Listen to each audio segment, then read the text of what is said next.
Doctor Chaudhary sir, Rahul Gandhi को आप कितना तैयार देख पा रहे हैं? जो जो सवाल प्रदीप चौहान सर उठा रहे हैं कि आखिर राहुल गांधी खुद ही जो है वो अभी तैयार नहीं लग रहे हैं, तो क्या राहुल गांधी इस चीज के लिए अभी तैयार नहीं हो पाए हैं? हालांकि उनकी जो जिस तरीके से वो लगे हुए हैं लगातार जनता के बीच में संवाद करना, और जो लगातार वो अपनी कैंपेनिंग जिस तरीके से करते चले आ रहे हैं, भारत जोड़ो यात्रा के बाद से वो लगातार उस संवाद के कार्यक्रम में लगे हुए हैं। दूसरी तरफ जब जिम्मेदारी लेने की बात आई तो भाई वो पहले भी कुर्बानी की बात कर चुके हैं कि हमें कोई पद नहीं चाहिए, प्रधानमंत्री पद के रेस में कहीं नहीं है कांग्रेस, वो ये सारी चीजें। तो वही सवाल कमोबेश जो है प्रदीप चौहान सर भी उठा रहे। तो आप कितना तैयार देख पा रहे हैं राहुल गांधी को कि अगर इन एनी केस परिस्थितियां बनती हैं तो क्या राहुल गांधी प्रधानमंत्री बनेंगे? नमस्कार। सबसे पहले तो मैं ये महसूस करता हूं कि प्रदीप जी का एक बहुत गहरा तजुर्बा है और उनके पास एक लंबी फहरिस्त है कई मसलों से वाबस्ता होने की। राम प्रकाश जी, सबसे मोटी बात तो ये है कि I think the discussion is not in a direct to the electing the prime minister there. ये जो बॉम्बे इंडिया की जो बैठक है और उसके जो फैसले हैं, वो मैं समझता हूं कि एक बहुत ही कंसेंस के आधार पर मुल्क को फासिस्ट फोर्सेस से मुकाबला करने के लिए तैयार करने का है। और आपने वेरियस पॉलिटिकल पार्टीज के पॉइंट ऑफ व्यू को अगर नोट किया हो तो आप ये स्पष्ट देख सकते हैं कि बहुत से राष्ट्रहित के मुद्दों पर एक व्यापक एकता बनती नजर आ रही। ये जो इंडिया इंक्लूसिव डेवलपमेंट अलायंस है, इसकी जो पॉलिसीज है, और वो इस बात पर उनमें एक सहमति बनी है कि भाई we have first of all have a vision document 2014। Simultaneously they are agreed upon मतलब forming several committees which will going to be head to the coming poll there. और ऐसे में राहुल गांधी, मैं समझता हूं कि देश की ज्यादातर जो पॉलिटिकल फोर्सेज हैं वो इंडिया अलायंस के और उससे इतर भी, उन सब के लिए धीरे धीरे acceptability of his personality, his version, his point of view, his campaign, his clarity in vision there, यानी ये एक बहुत बड़ा मुकाम है। मैं प्रदीप जी से भी इस पर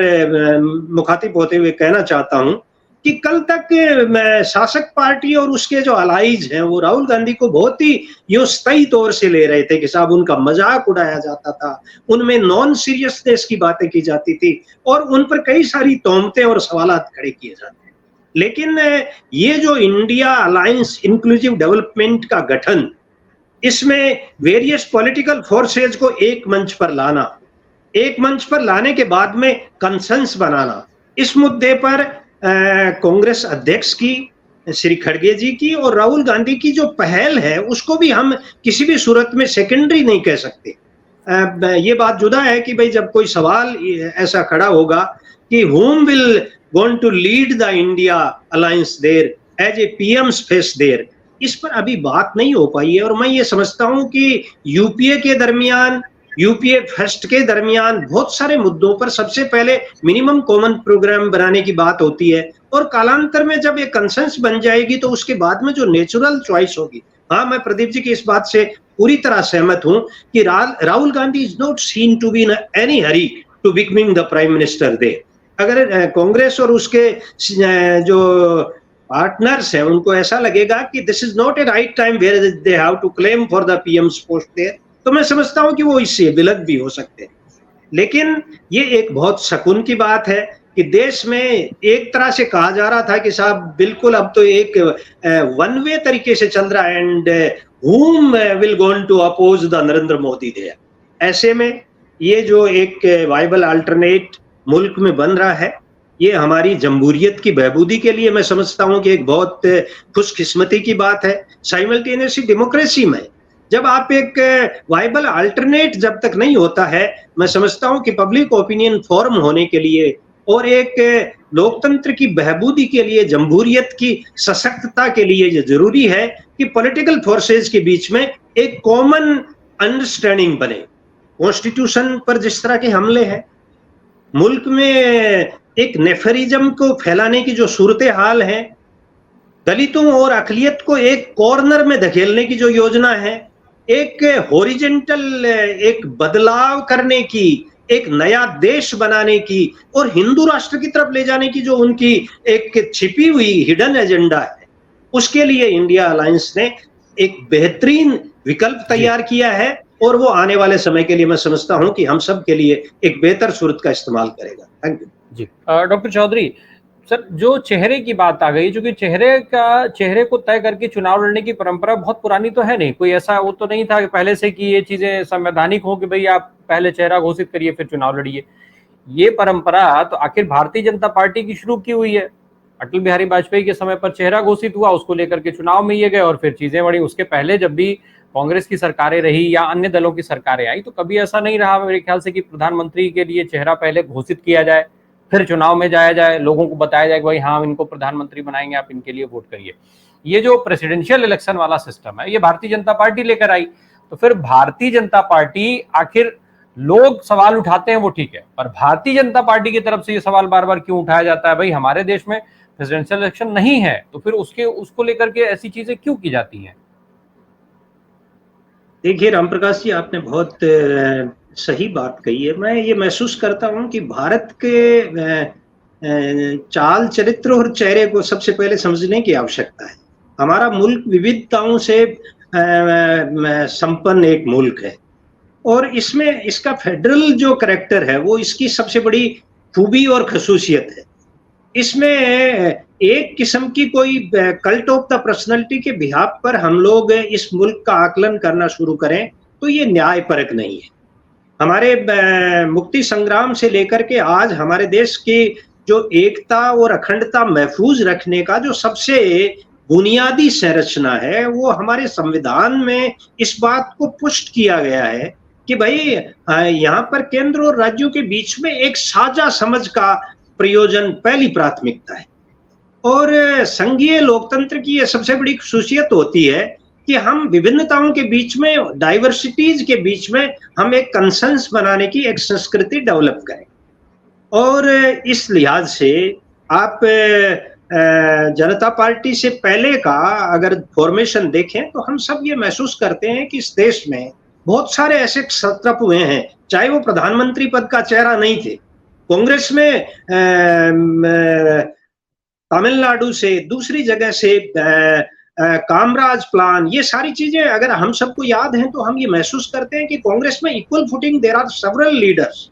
उनमें से प्राइम मिनिस्टर कौन बने इसके लिए उसकी क्वालिफिकेशन, उसकी लोगों तक पहुंच, उसकी एक एक्सेप्टेबिलिटी और उसका मुल्क व्यापी जो व्यक्तित्व है वो एक कई बार महत्व का होता है। मैंने इन सारी मीटिंग्स के दरमियान और राहुल गांधी की जो भारत जोड़ो यात्रा इसके दरमियान, yesterday I was seeing all happening which have taken place in the third meeting concluded in the Mumbai there.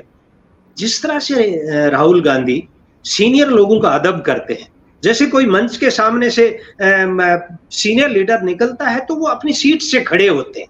मैं समझता हूं कि these all things certainly B pay him. आज राहुल गांधी पर कोई ऐसी तोहमत कर नहीं सकता कि वो एक बहुत चांदी की चम्मच लेकर के पैदा हुए कुनबे से आए।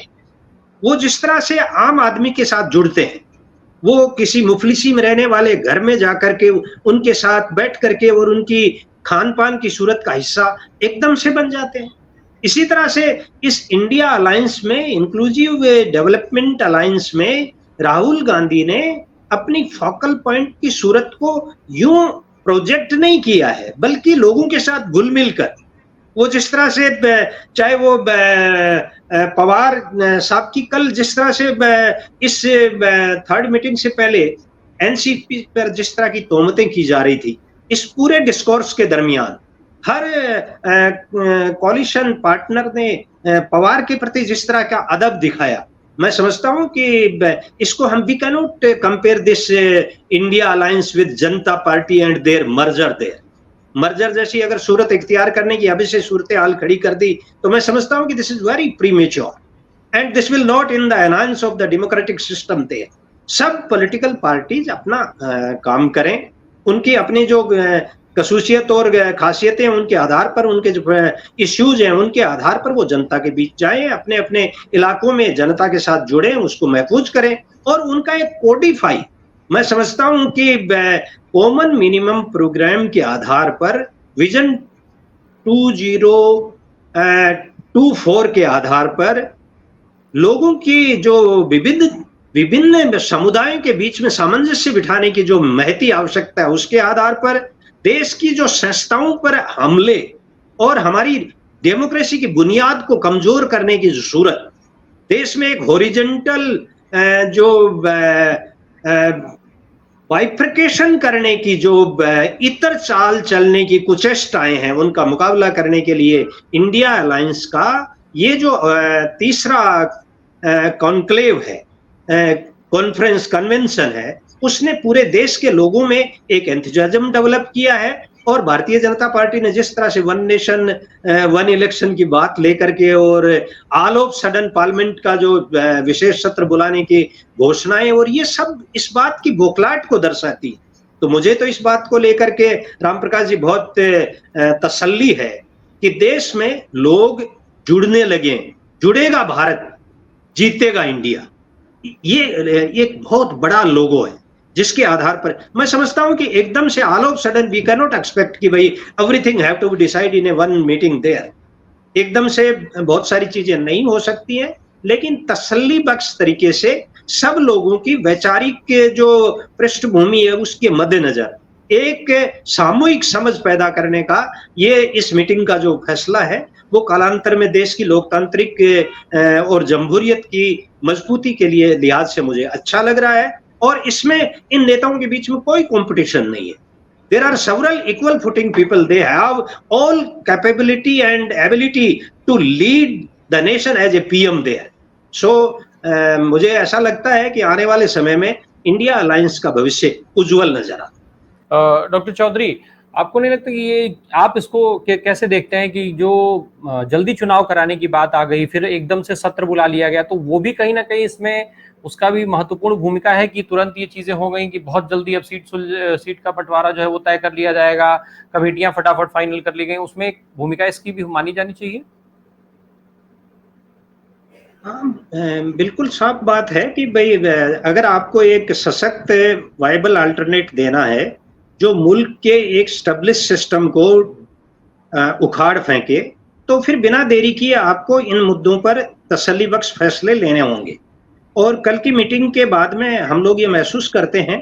कि जो कमिटीज फॉर्म की हैं वो कमिटीज की अविलंब तरीके से मीटिंग शुरू करेंगे, और ये तो वक्ती जरूरत है दोनों तरफ से, मतलब एक तरह से हरीनेस इज देयर। तो ऐसे में आप ऐसा महसूस न करें कि भाई ये जो इंडिया अलायंस है इसके पास कोई स्ट्रेटेजिस्ट की कमी है। इसमें बहुत एक्सपर्ट लोग हैं जिनके पास बहुत मैच्योरिटी है, जिन्होंने सैक्रिफाइस किए हैं, और अकलियतों, दलितों, वंचितों, कामगारों, इन सब के साथ उनका बहुत साझा चूल्हे का एक प्रयोजन सदैव से रहा है। और किसानों, मजदूरों और ये जो हमारे मुल्क में आज जिन पर सबसे बड़ा हमला हो रहा है, कॉर्पोरेट प्रस्त नीतियां और इंपीरियलिज्म की तरफ ले जाने का ये रास्ता इन्होंने जो इख्तियार किया है, मैं समझता हूं कि एक वन वॉइस में इंडिया अलायंस के लोगों ने कॉर्पोरेट प्रस्त नीतियों की मुखालफत करने के लिए वाबस्ता होकर के कल जो तैयारियां की हैं, वो मुझे लगता है कि मुकम्मल मुकाम तक ले जाने का रास्ता प्रशस्त हो गया है।